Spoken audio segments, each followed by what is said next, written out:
So Pete Buttigieg and the neoliberal media may have celebrated his victory in Iowa a bit too quickly. If we look at some new data released last night, Bernie Sanders has basically erased Buttigieg's lead in statewide delegate equivalents. As I noted on the channel yesterday, Bernie Sanders could well claim victory because he won the popular vote both before and after reallocation, and when it came to national delegates, he and Pete Buttigieg would likely end up tied. So that I think Bernie Sanders had the stronger mandate going forward, given that popular vote is what determines primary victories in non-caucus states, and non-caucus states form the majority. Only a few states do this sort of Iowa-style caucus system.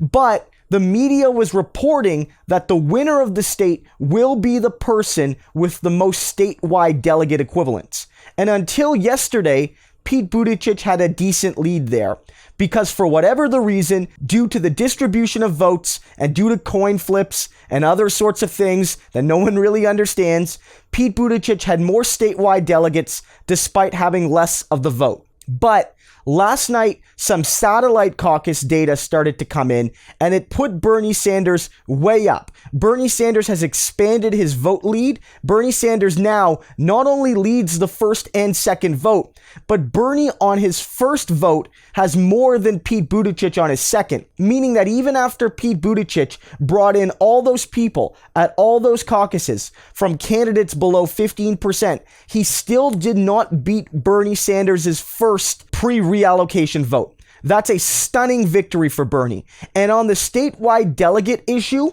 Bernie Sanders is now only 3 behind Pete Buttigieg, and he's edging closer and closer. There's only 3% left of Iowa votes to count, but given how close it is, both Buttigieg and Bernie have a shot at winning. But certainly, this shows that Pete Buttigieg and the neoliberal media basically giving him a news cycle as the victor were rash and premature, and I think inappropriate in doing so. Because at the end of the day, it was never clear that Pete Buttigieg had won Iowa. On some of the metrics, it was very clear that Bernie Sanders had won the popular vote, but with statewide delegates, we just didn't know.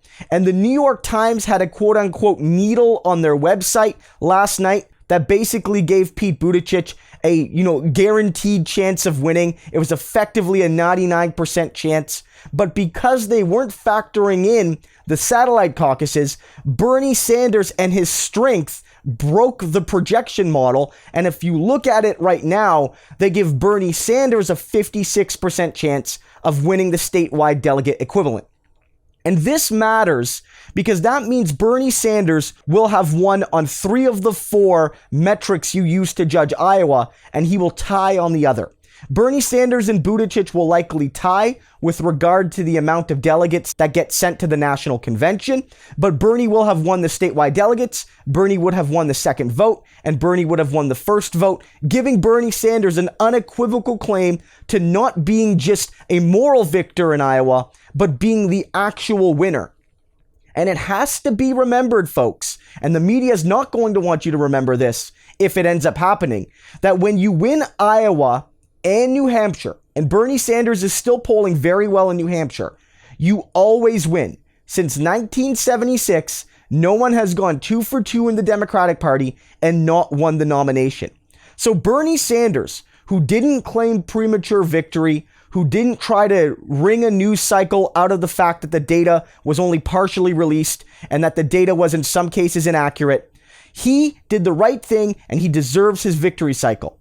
Pete Buttigieg, on the other hand, who tried to narratively steal the victory, tried to go out before we knew all the information and steal that victory, should rightfully be lambasted by the media for doing that if and when he loses this actual statewide delegate count. And the effect of all of this is massively positive for Bernie Sanders. Again, winning both Iowa and New Hampshire, which Bernie could well do when all the votes are in, puts him in an excellent position to win the entire process. And if you look at the website 538, it's showing a surge for Bernie in his potential ability to win the nomination.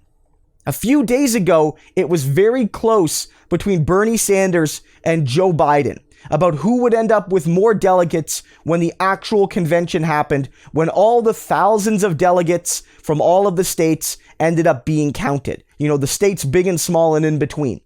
But now, because Bernie Sanders is poised to maybe win Iowa, or at the very least end up in a tie, and because Joe Biden has absolutely collapsed there and looks even weaker now in New Hampshire polls, as Pete Buttigieg seems to be gathering some of Biden's support, Bernie Sanders is clearly the favorite to win the most delegates at the convention. Bernie Sanders is also now the favorite, according to 538, to win the vast majority of states in the country. Bernie Sanders would win over 45 states right now if the projections are correct. Joe Biden would win a couple, but Bernie Sanders would sweep much of the country if the results hold. This shows that it's maybe less important that Bernie ekes out a victory in Iowa versus Pete Buttigieg eking out a victory in Iowa than it is to show that Bernie Sanders continues to have strong results, while the other frontrunner, Joe Biden, is showing fundamental weakness, both in Iowa and New Hampshire, and maybe therefore in the process more generally. So we can't look past Iowa, because if Bernie Sanders ends up winning on the metric that the mainstream media and the Democratic Party deemed important, we need to ensure that he gets his media cycle as the victor, and that Pete Buttigieg is punished for trying to claim a victory that was never his in the first place, and that we let people know that the mainstream media was wrong to allow him to do that and play their role in giving him that victory. But we have to keep our eyes on the prize. Joe Biden's collapse is more important than who wins a few more statewide delegates in Iowa.